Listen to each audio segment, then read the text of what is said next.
உங்க ராசிக்கு வந்து காசு பணம் வரும். தொழில் ரீதியா நெறைய அமைப்புகள் இருக்கு. நல்ல அமைப்புகள் இருக்கு. வளர்ச்சி அப்படிங்கிறது உறுதி செய்யப்பட்ட வருடமா தான் இது உங்களுக்கு இருக்குது.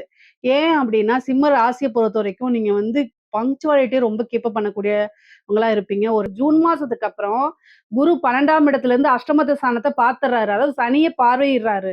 அப்போ சனியோடைய பாதிப்புகள் கட்டாயம் குறையும். அதனால அஷ்டமத்து சனியிலிருந்து 1 வருடத்துக்கு வந்து குறைவான அதாவது கெடுபலன்கள் அப்படிங்கிறது உங்களுக்கு இருக்காது. நன்மைகள் தான் இருக்கும். தீமைகள் எந்த விதத்திலயும் வராது. அதே மாரி கேது உங்களுடைய ராசியில இருக்காரு. அந்த ராசியில இருக்கனால நெறைய மாற்றங்கள் இருக்கு.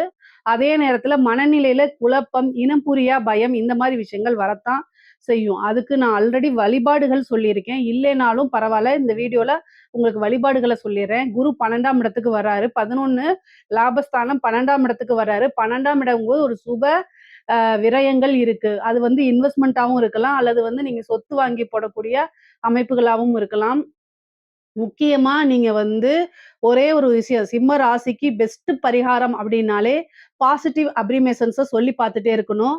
அதிகமா மெடிடேஷன் பண்ணுங்க. மனநிலை ரொம்ப குழப்பமாக இருக்கு அப்டின்னா, எந்த ஒரு முடிவும் டக்கு டக்குன்னு எடுக்காம தள்ளி போட்டு எடுங்க. அல்லது உங்களுடைய நலம் விரும்பிகள், அதாவது உங்களுடைய வளர்ச்சிய பார்த்து சந்தோஷப்படுறாங்கல்ல, எந்தவித எதிர்பார்ப்புமே இல்லாம சந்தோஷப்படக்கூடிய நபர்கள் இருப்பாங்க இல்லையா? அவங்க கிட்ட டிஸ்கஸ் பண்ணி எடுங்க.